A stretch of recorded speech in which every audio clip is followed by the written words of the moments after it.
नमस्कार साहब, संदेश से मैं अनिल कौशिक। न्यूज़ बुलेटिन 7 बजे में आप सभी दोस्तों का स्वागत है। दोस्तों, कार्यक्रम की शुरुआत हमेशा की तरह मुख्य खबर से ही करते हैं और आज भी हम बात करने वाले हैं भादरा आसपास से खबरों की। सदैव की तरह आज भी हम आपके लिए कुछ लेकर आए हैं बड़ी खबरें, राजनीतिक से जुड़ी हुई खबरें भी है, किसानों से जुड़ी हुई फसल बीमा क्लेम को लेकर आज सरकार का रुख क्या रहा है, किसानों को कब तक इंतजार करना पड़ेगा, रुका हुआ बीमा क्लेम को लेकर, और जो 1800 पॉलिसियाँ निरस्त कर दी गई थी उसके लिए सरकार का क्या कहना है। दोस्तों, सारे विषय पर बात करेंगे हम राजनीतिक से जुड़े हुए उस विषय पर जो वायरल हो रहा है आज सोशल मीडिया पर। आरएलपी और मार्क्सवादी कम्युनिस्ट पार्टी का गठजोड़ क्या राजस्थान में होने जा रहा है। दोस्तों, इसको लेकर हम विस्तार से बात करेंगे और अन्य आसपास की तमाम धमाकेदार खबरें आपको इस बुलेटिन में सदैव दिखाते हैं। मंडियों के भाव, मौसम के मिजाज तक की जानकारी आपको देंगे और किस प्रकार से मौसम ने करवट बदली है। भादरा आसपास भी बरसात हुई है, कहीं बूंदाबांदी, कहीं हल्की और कहीं अधिक बरसात भी देखी गई है। और दोस्तों, पूरा आपको मौसम का मिजाज भी क्षेत्र में बताएंगे। लेकिन आज शुरुआत करने जा रहे हैं हम उस खबर से जो खबर हमारे सीमा के जवानों से जुड़ी हुई है। मैं बात कर रहा हूं पूर्व सैनिकों की। आज भादरा के आर्य समाज भवन में एक मीटिंग हुई पूर्व सैनिकों की और चलकर रैली के रूप में नारेबाजी करते हुए सरकार के खिलाफ ज्ञापन दिया उपखंड कार्यालय में। दोस्तों, क्या है किसानों की पूर्व सैनिकों की समस्या, इसको लेकर अगर बात करें तो अखिल भारतीय सैनिक कल्याण संगठन की आज एक बैठक आर्य समाज भवन में हुई। वन रैंक वन पेंशन की जो घोषणा हुई थी उसमें विसंगतियां, जो अनेकों विसंगतियां हैं, उसको लेकर भादरा में नहीं दोस्तों पूरे देश भर के पूर्व सैनिक आज धरना प्रदर्शन कर रहे हैं। उन विसंगतियों को दूर करने की मांग की जा रही है। तो आज एसडीएम को जो ज्ञापन सौंपा उसमें तमाम विसंगतियों की बातें लिखी गई है और इस अवसर पर अनेक पूर्व सैनिक इसमें शामिल रहे। कैप्टन रामस्वरूप बैसु, शिवनाथ सिंह, सूबेदार प्रताप सिंह, नायब सूबेदार गोवर्धन और हवलदार मोर सिंह नायक, रणधीर बेनीवाल, सिपाही शंकर लाल, बलवीर सहारण आदि अनेकों क्षेत्र के पूर्व सैनिक इस बैठक में शामिल रहे। रैली के रूप में गए उपखंड कार्यालय में ज्ञापन दिया।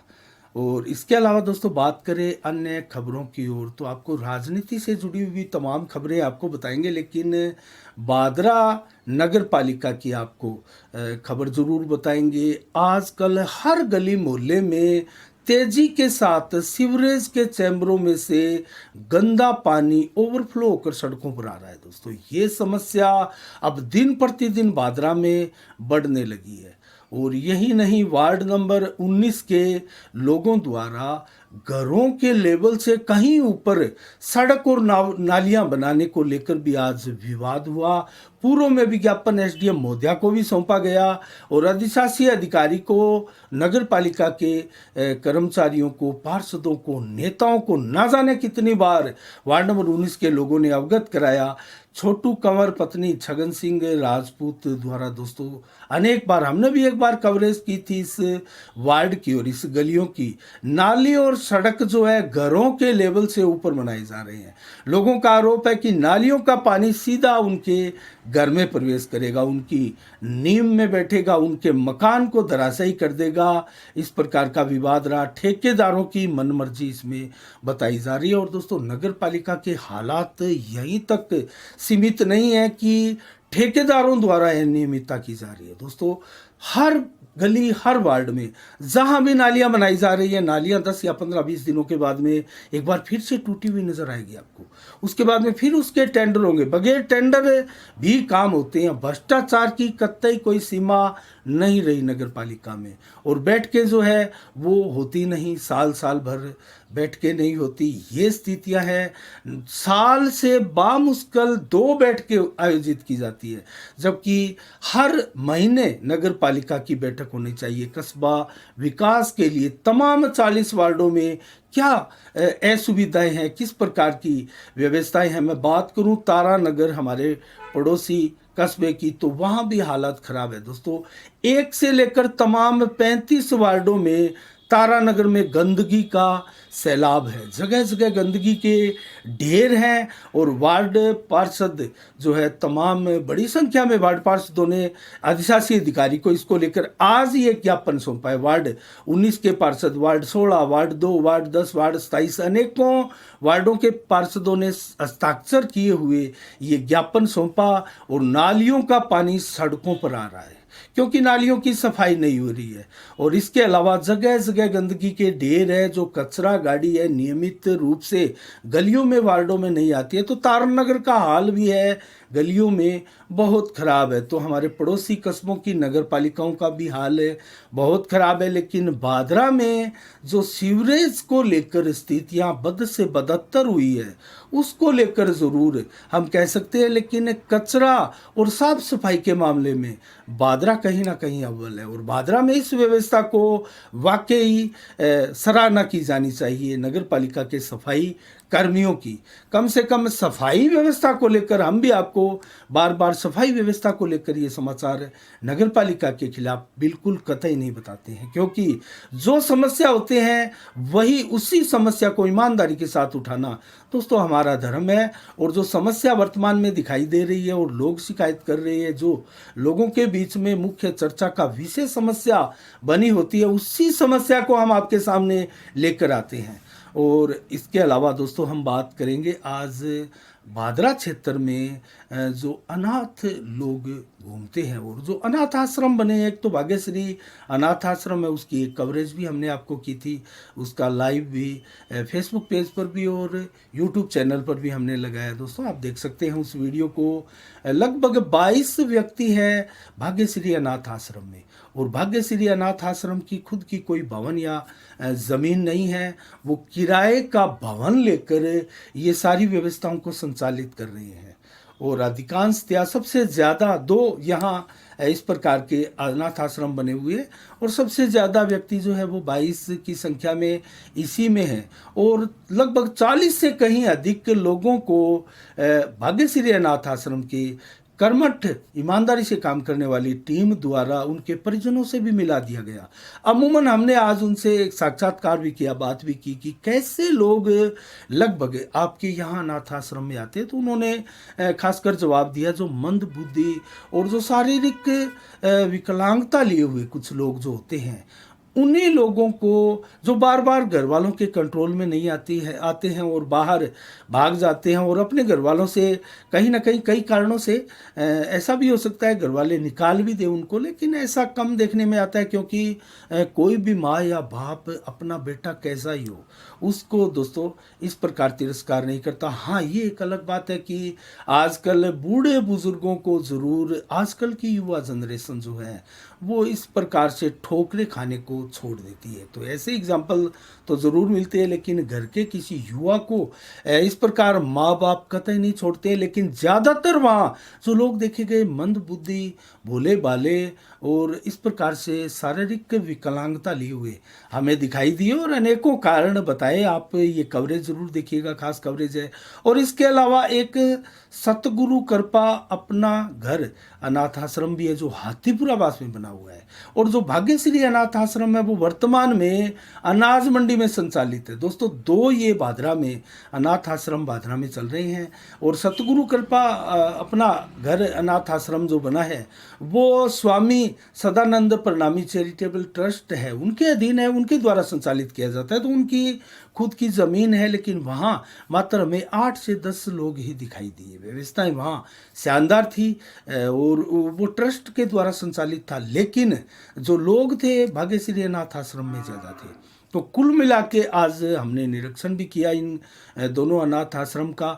तो भाग्यश्री अनाथ आश्रम के संचालक टीम ने दानदाताओं से अपील भी की है कि अगर हमें इस प्रकार से ज़मीन का दान मिल जाए या इस प्रकार का भवन मिल जाए जिसका किराया भाड़ा की समस्या ना हो तो काफ़ी राहत उनको मिलेगी। इस दिशा में अनेक लोगों ने भी जो वहाँ उपस्थित थे। आज ऐसे लोग बहुत बड़ी संख्या में दोस्तों अनाथ आश्रमों में आते हैं, जिनके चाहे कोई जन्म दिवस मना रहा हो, चाहे कोई अपने परिजनों की पुण्यतिथि मना रहा हो, या और कोई खुशी और इस प्रकार के अवसरों पर आश्रम प्यारों के साथ भोजन के साथ उनको भोजन कराते हुए और ये चीज़ें साझा की जाती है, जो बहुत शानदार पहल है।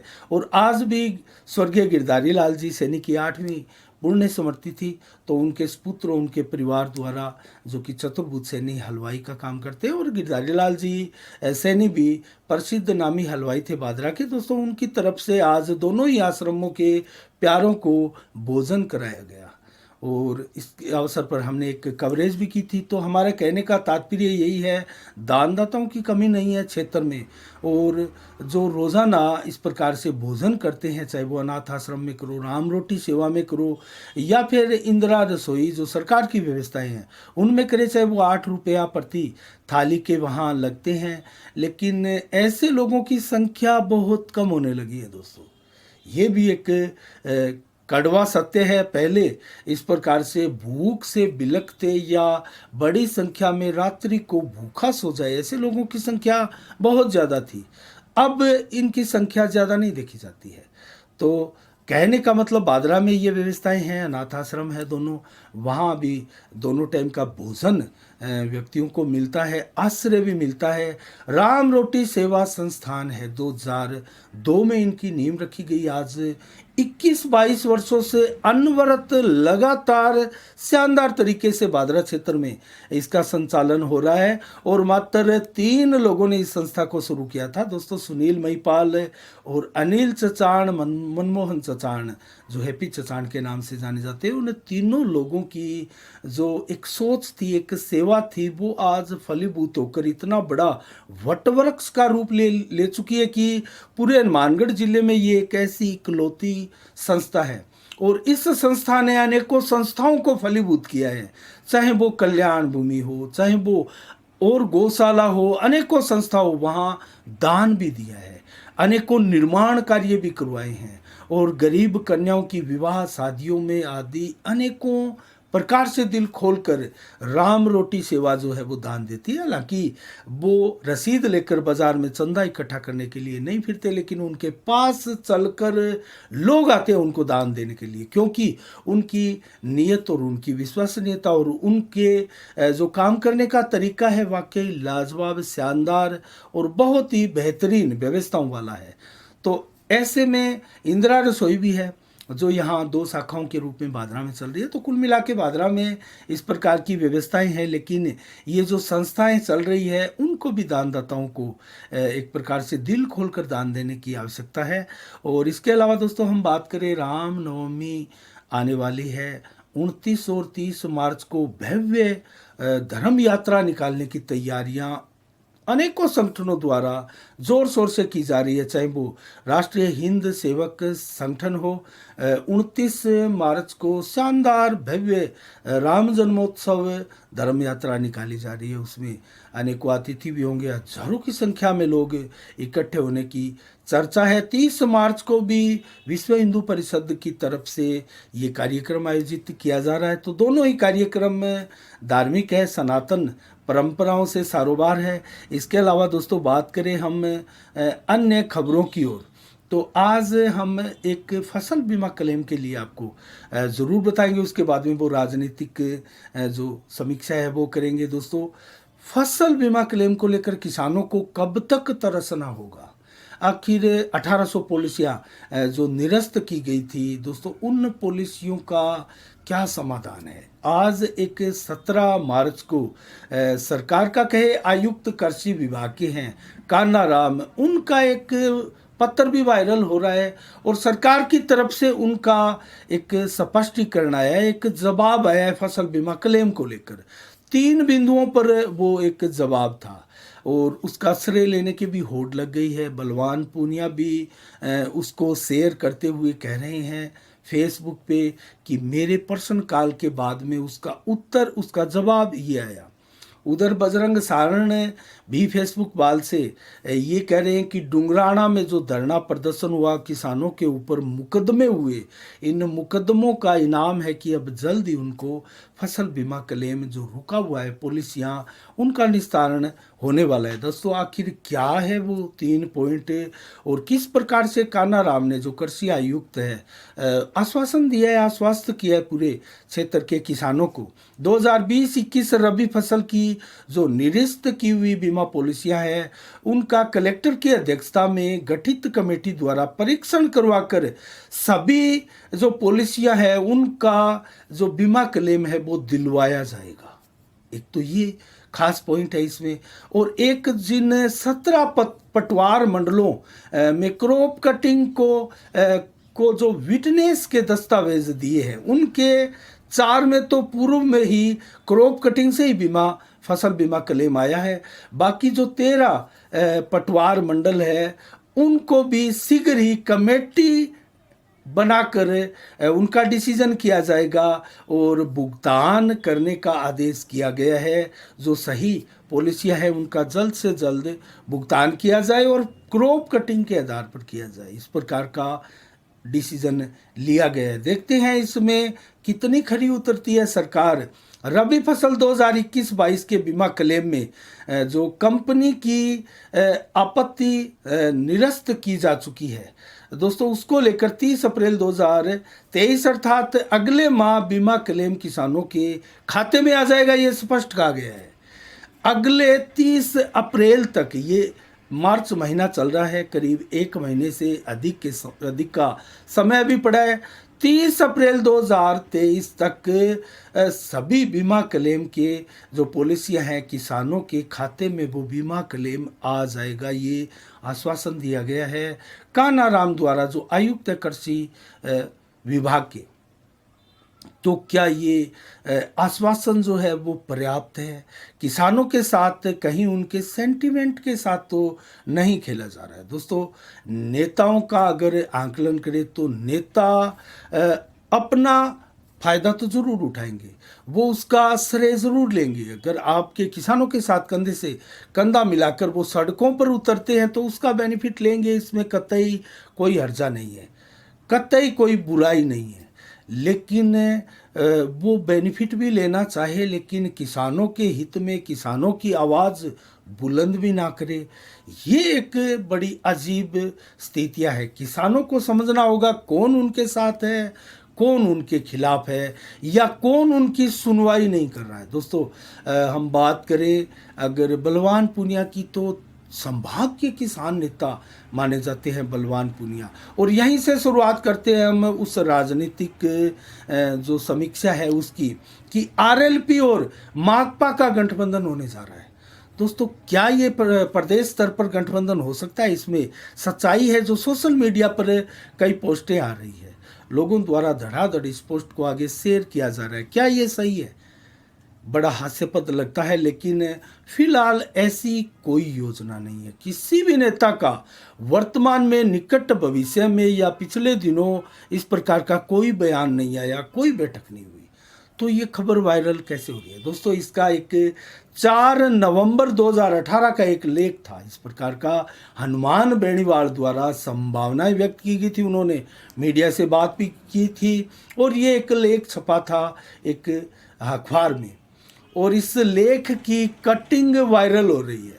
और दोस्तों इसी को लेकर ये अफवाह भी हो गई कि आज अब आने वाले 2023 चुनाव में आरएलपी और माकपा का गठबंधन हो सकता है।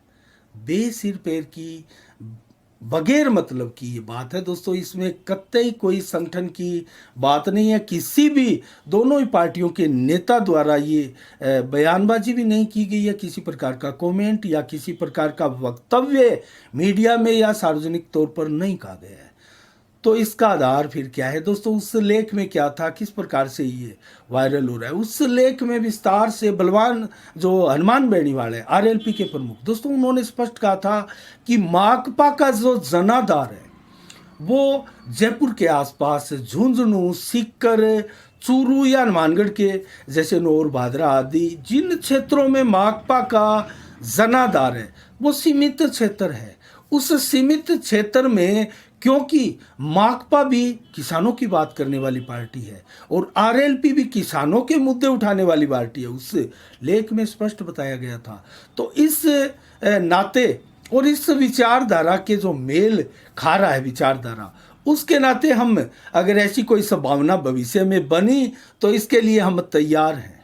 मात्र ये थी बात, लेकिन इस बात को तोड़ मरोड़ कर किस प्रकार से उसको गठबंधन समझौते के रूप में ही दोस्तों वायरल कर दिया गया है, तो इसमें कतई कोई संदेह नहीं है कि इनका कोई गठबंधन हो रहा है। दोस्तों इसकी कतई कोई सच्चाई नहीं है इसमें। तो कुल मिला के प्रदेश भर में गठबंधन की बातों को जो तूल दिया जा रहा है वो बेकार की हवा है, और आरएलपी किसी प्रकार से संगठन ये नहीं कर रही है। और दोस्तों मैं बात कर रहा हूँ, आम आदमी पार्टी 200 सीटों पर चुनाव लड़ रही है, भारतीय जनता पार्टी 200 सीटों पर चुनाव लड़ रही है, कांग्रेस 200 सीटों पर चुनाव लड़ रही है, बहुजन समाज पार्टी ने घोषणा की है 200 सीटों पर चुनाव लड़ने की, और बहुजन समाज पार्टी से जो अलग हुआ था भीम आर्मी कहे, समता समाज पार्टी कहे, 200 सीटों पर चुनाव लड़ने की बात कह रही है। आरएलपी 150 सीटों पर चुनाव लड़ने की बात कर रही है। असदुद्दीन ओवैसी की आईएमआईएम जो पार्टी है वो भी 19 सीटों पर जो मुस्लिम बहुल है उन पर चुनाव लड़ने की बातें कर रही है। गठबंधन की अभी कोई तैयारी नहीं है। भाजपा कांग्रेस का गठबंधन नहीं हो सकता, आम आदमी पार्टी कांग्रेस का भी गठबंधन नहीं हो सकता, आम आदमी पार्टी और भाजपा का भी गठबंधन यहाँ नहीं हो सकता, और आरएलपी आम आदमी पार्टी में भी ट्विटर वार लगातार प्रदेश में आप भी देख रहे हैं, उनका भी गठबंधन संभावित नहीं है। तो इस प्रकार से अगर बात करें आरएलपी भाजपा का, तो पहले एक प्रकार से गठबंधन था, संभावनाएं हैं, लेकिन वर्तमान में उनका जो महासचिव है, राष्ट्रीय महासचिव भाजपा के अरुण सिंह, उनके साथ जो हनुमान बेनीवाल की जो एक प्रकार से वार्ता चल रही है तीखी, उस तीखी वार्ता को देखकर इस प्रकार के आगे भविष्य में गठबंधन को से इनकार किया जा सकता है। और दोस्तों हनुमान बेनीवाल की पार्टी को जो अरुण सिंह है उन्होंने मात्र कुछ ही जगह सीमित और थोड़े से लोगों को प्रभावित करने वाली पार्टी बताकर उनका एक प्रकार से माहौल ही उड़ाया है। तो इस प्रकार के माहौल में कैसे होगा गठबंधन? तो क्या अलग अलग चुनाव लड़ेगी राजस्थान में सभी पार्टियां, ये देखने वाली बात है। और बांद्रा में क्या होगा, कौन नेता किस प्रकार गठबंधन से प्रभावित होगा। लेकिन वर्तमान में यहाँ ये लेकर चल रहे थे कि कुछ लोग कमेंट भी कर रहे थे कि अगर आरएलपी और माकपा में गठबंधन होता है तो माकपा नुकसान में जाएगी, भादरा में तो कम से कम नुकसान में जाएगी। इस प्रकार के कमेंट आ रहे थे, लेकिन औचित्यहीन है, क्योंकि ये औचित्यहीन गठबंधन ही औचित्यहीन है। इसकी कतई कोई जो ऑथेंटिक खबर है वो नहीं है। तो कुल मिला के दोस्तों आज के लिए इतना ही। कल ठीक शाम 7 बजे फिर आपसे रूबरू होंगे। लेकिन आज 17 मार्च को क्या विशेष दिवस है और मंडियों के भाव, मौसम के मिजाज की जानकारी भी आपको देंगे। और कल्पना चावला जो अंतरिक्ष यात्री है, 1961 को आज ही के दिन उनका जन्म हुआ था। और इसके अलावा 1990 में भारत की मशहूर टेनिस खिलाड़ी साइना नेहवाल का भी आज ही के दिन जन्म हुआ था। और 2019 को आज ही के दिन गोवा के सीएम रह चुके मनोहर पर्रिकर का निधन हुआ था। उनकी पुण्यतिथि धूमधाम से मनाई जा रही है। महाराष्ट्र के पूर्व सीएम रहे पृथ्वीराज चौहान का जन्म भी 1946 को आज ही के दिन हुआ था। तो उनकी जयंती, उनका भी जन्मदिन जो है उनके चाहने वाले धूमधाम से मना रहे हैं। इसके अलावा दोस्तों हम बात करें अब मंडियों के भाव की, तो नौर से शुरुआत करते हैं। नौर में चना 4950 रुपये प्रति कुंटल, सरसों के भाव 5200 रुपये और अरंडी के भाव 6166 रुपये प्रति कुंटल, मूंग के भाव 7265, जौ के भाव 2022 तारा मीरा 5625 रुपये प्रति कुंटल, नरमा 7641, जबकि सरसा मंडी में नरमा 7770 रुपये प्रति कुंटल बिका है। कपास के भाव 9810 रुपये और गेहूं बिका है 2150 रुपये। आदमपुर मंडी में नरमा बिका है 7757 रुपये प्रति कुंटल, जबकि यहाँ सरसों बिका है 5349 रुपये प्रति कुंटल। जबकि आज की अंतिम मंडी हनुमानगढ़ मंडी की बात करें तो गुआर बिका है 5330, सरसों बिका है 5381 रुपये प्रति कुंटल। और मौसम का मिजाज अगर आपको बताएं तो आज 17 मार्च को 25 से 30 डिग्री टेम्परेचर रहा। और कल टेम्परेचर की मैक्सिमम की अगर हम बात करें तो मात्र 27 डिग्री टेम्परेचर रहने वाला है दोस्तों। 2-3 दिनों में 7 डिग्री से अधिक पारा गिरा है।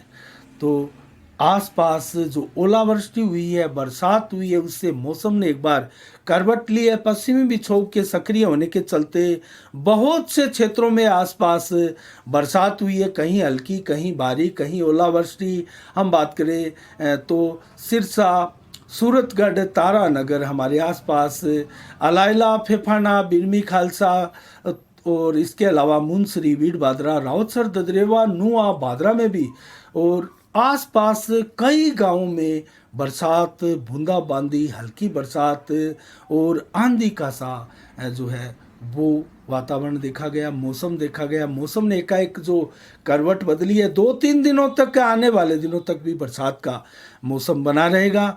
तो कल आज भी बरसात की संभावनाएं हैं, रात्रि को 2 या 3 mm बरसात की। जबकि कल 18 मार्च को कैसा रहेगा मौसम का मिजाज, 17 से 24 डिग्री दिन में टेम्परेचर रहेगा और मैक्सिमम हमने बताया 25 से 27 डिग्री तक ही, और 20 से 26 डिग्री देर शाम को रहेगा। जबकि लगभग 100% बादल दिन में छाए रहेंगे, रात्रि को ज़रूर 30-40% ही बादल छाए रहेंगे। लेकिन बरसात कल भी 2 mm से 3 mm तक बरसात दिन भर हो सकती है कई अलग अलग समय में, और रात्रि को भी हल्की बूंदाबांदी हो सकती है। रात्रि को 18 से 20 डिग्री टेम्परेचर रहेगा, 7 से 11 किलोमीटर की रफ्तार से हवा, और 100% बादल आसमान में छाए रहेंगे। तो मौसम ने करवट पूरी तरह से बदल ली है। आज के लिए इतना ही। कल ठीक शाम 7 बजे फिर आपसे रूबरू होंगे नई खबरों के साथ, नई समीक्षा के साथ। तब तक के लिए आप अपना बहुत बहुत ख्याल रखिएगा। मुझे दीजिएगा इजाज़त। आप संदेश से मैं अनिल कौशिक, नमस्कार। जय भारत, जय जय राजस्थान।